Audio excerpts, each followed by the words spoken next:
इसमें हम नाक और मुंह इन दोनों में पोविडीन आयोडीन नामक एक दवाई है जिसका 5% कंसंट्रेटेड सोल्यूशन है, उससे सफाई हम करते हैं।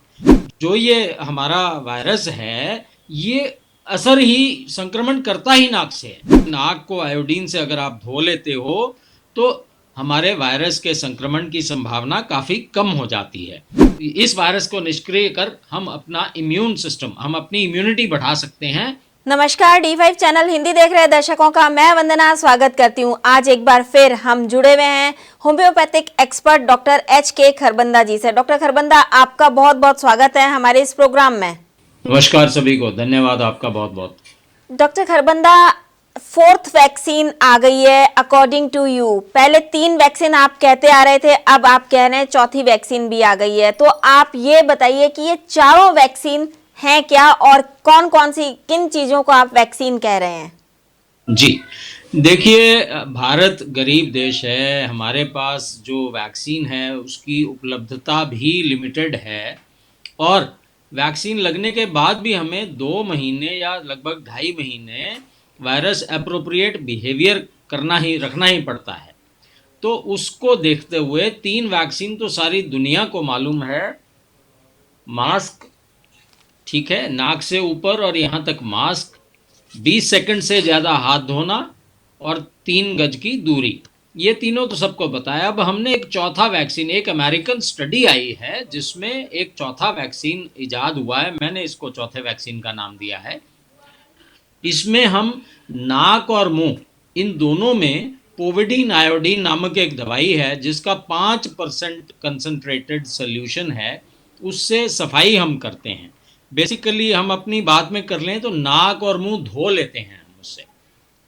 वो पहले भी पॉपुलर है, आम जनता में बीटाडीन गार्गल्स के नाम से दवाई मिल जाती है, 5% इसका असर है।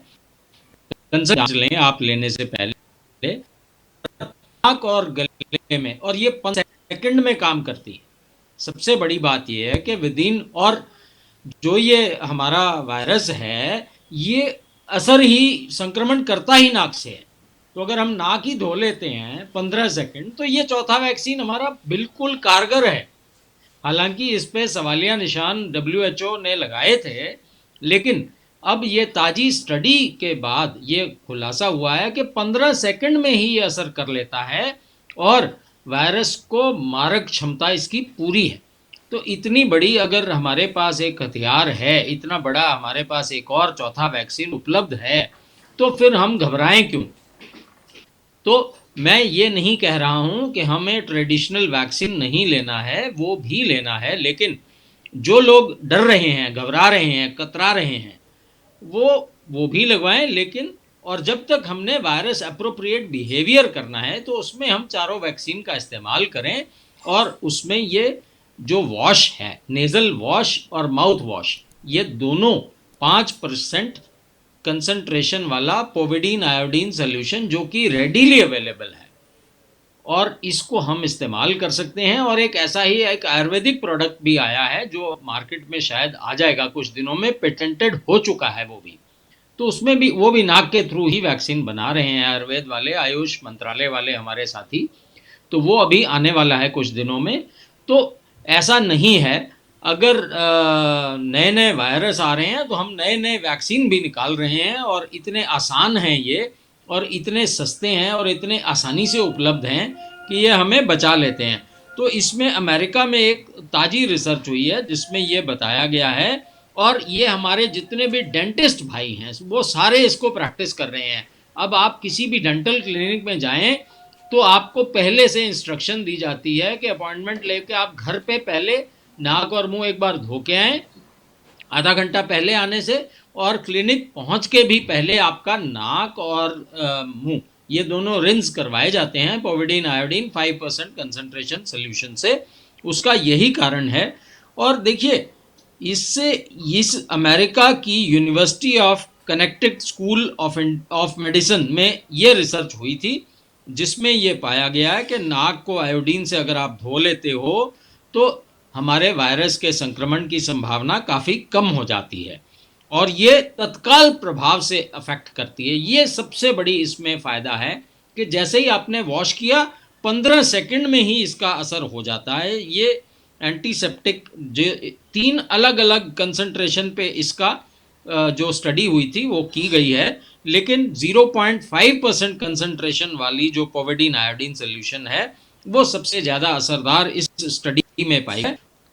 और से वायरस को निष्क्रिय करने में सिर्फ 15 सेकंड का टाइम लगता है। हालांकि नाक और मुंह दोनों को धोया जाए, अगर हम रेडिली इसको इस्तेमाल करें, जो लोग या तो फ्रंटलाइन वर्कर्स हैं या बहुत ज़्यादा पब्लिक डीलिंग करते हैं, तो ये एक रूटीन प्रैक्टिस बना लें दिन में 4 बार, या जब किसी ऐसी जगह गए और आए बाहर और अपना वॉश कर लें, तो इसके जरिए ये फ़ायदा मिलता है। इस स्टडी का जो बेस था वंदना जी, वो ये था कि नाक के जरिए ही कोशिकाओं को संक्रमित करता है ये वायरस, इसलिए नाक को हमने इसमें इस्तेमाल किया है।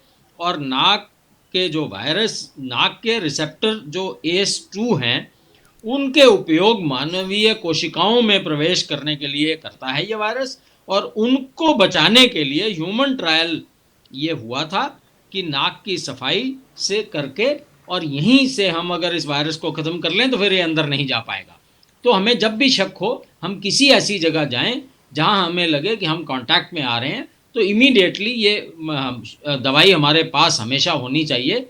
और हम इमीडिएटली अगर नाक को साफ़ कर लेते हैं तो हम इसमें और ये रिसर्च आने के बाद ये बिल्कुल प्रूवन हो गया है कि 0.5% पोविडीन आयोडीन सोल्यूशन से अगर हम अपने नाक और मुंह को रिंस कर लेते हैं तो हम 15 सेकंड के बीच में इस वायरस को मार सकते हैं, और अपने आप को, इस वायरस को निष्क्रिय कर हम अपना इम्यून सिस्टम, हम अपनी इम्यूनिटी बढ़ा सकते हैं और स्वस्थ रह सकते हैं। डॉक्टर खरबंदा, अभी आपने बताया कि इससे गार्गल करने चाहिए, तो इससे कोई साइड इफेक्ट तो नहीं है?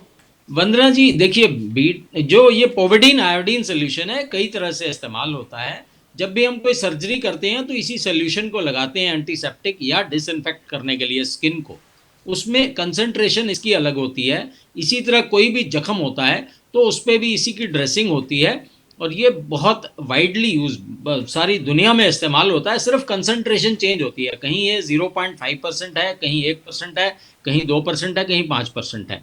तो ये जहाँ जैसी ज़रूरत हो, लेकिन इसकी इफेक्ट, और इसके क्योंकि ये हम ऊपर इस्तेमाल कर रहे हैं, चमड़ी पे या म्यूकस मेम्ब्रेन पे लगा रहे हैं, हम इसको शरीर के अंदर सिस्टम में नहीं ले जा रहे, तो ये लोकल यूज़ है, ना कि सिस्टमिक यूज़ है। तो लोकल यूज़ में साइड इफ़ेक्ट बिल्कुल नहीं होते। हालांकि जो ट्रेडिशनल वैक्सीन है उसमें साइड इफ़ेक्ट्स हैं, एलर्जी के पेशेंट्स उसको नहीं लगवा सकते। अल्कोहलिक अगर इस्तेमाल करेंगे तो वो भी कंट्रा इंडिकेशन है इसकी, तो उसमें कई सारी मुश्किलें हैं। हालांकि इस लोकल एप्लीकेशन में हमें साइड इफ़ेक्ट्स नहीं मिलते हैं। डॉक्टर खरबंदा, आपने बताया कि इसके साइड इफेक्ट नहीं मिलते हैं, जबकि गले और नाक का सीधा संबंध मुंह से होता हुआ पेट से होता है। अगर किसी के बाई चांस अंदर चला जाता है तो क्या इससे लॉन्ग टर्म या शॉर्ट टर्म कोई साइड इफेक्ट होगा? जी बिल्कुल, अच्छा सवाल, बहुत अच्छा सवाल है, और ये बिल्कुल वाइटल पॉइंट है। देखिए, जब हमें पता है कि ये एडल्ट्स ने ही लगाना है, सबसे पहले एडल्ट्स को अगर हम देते हैं, बताते हैं कि इसको से गले में लगाना है हमने, और नाक के गले के गरारे तो हम लोग बचपन से करते आ रहे हैं, बीटाडीन के गरारे, फिटकरी के गरारे, नमक के गरारे, ये तो हम, मेरा ख्याल तो शायद ही कोई ऐसा होगा जिसने बचपन से गरारे न किए हों। तो ये गरारे हम करते हैं और इसमें हम कोशिश करते हैं कि अंदर न जाए। देखिए वंदना जी, वैसे तो न जाए तो बेस्ट है, लेकिन अगर कहीं गलती से एक आधी बूंद चली भी जाए तो ऐसा कोई लंबा साइड इफ़ेक्ट ये इसका नज़र नहीं आता है। इसलिए ये स्टडी में भी 100% सेफ पाई गई है, अमेरिकन जो स्टडी थी। और ये वैसे तो JMM एक ऑटो लैरेंजियो के प्रकाशित एक अध्ययन की रिसर्च टीम ने लिखा है कि 0.5%, 1.2% और 2.5 इन तीनों के सोल्यूशन को टेस्ट किया गया था, और तीनों ने ही अच्छा रिजल्ट दिया गया था। मैं रिपीट कर देता हूँ, 0.5%, 1.25% और 2.5%, इन तीनों से जो स्टडी हुई है, एक ये हुई है JMM ऑटो लैरेंजियल इंस्टीट्यूट में, और उनके एक हेड एंड नेक सर्जरी में ये रिसर्च पब्लिश भी हुई है। तो वहाँ पे इन तीनों में टेस्ट हुए थे, लेकिन 0.5%, क्योंकि अगर कंसंट्रेशन कम होगी तो साइड इफेक्ट अगर थोड़ा अंदर भी चला जाएगा तो नील के बराबर साइड इफेक्ट्स आएंगे। इसीलिए ये हमने कंसंट्रेशन चुनी है 0.5% पोविडीन आयोडीन सोल्यूशन। फिर तो डॉक्टर साहब सबको यही अपनाना चाहिए जहां तक हो सके। बिल्कुल, ये चौथा वैक्सीन हमने आपके माध्यम से सभी को मेरी अपील है कि हमें वायरस अप्रोप्रिएट बिहेवियर के दौरान भी इसे अपनाना चाहिए, और रूटीन में जब हमें लगे कि हम किसी ऐसी जगह जा रहे हैं जहां बहुत सारे ऐसे मरीज हैं, तो ये बड़ा आसान सोल्यूशन है। एक अगर आप शीशी ले लेते हैं तो महीना भर आपकी चल जाएगी। ये आसान, सस्ता और उपयुक्त साधन है जिसे सभी को इस्तेमाल करना चाहिए, और इस समय पे हम अपना इम्यून सिस्टम इम्प्रूव करें, अपनी इम्यूनिटी बढ़ाएं और स्वस्थ रहें। डॉक्टर खरबंदा, आप हमसे जुड़े, आपका बहुत बहुत धन्यवाद। धन्यवाद वंदना जी, बहुत बहुत धन्यवाद। अगले एपिसोड में आपसे फिर मुलाकात होगी, तब तक के लिए नमस्कार।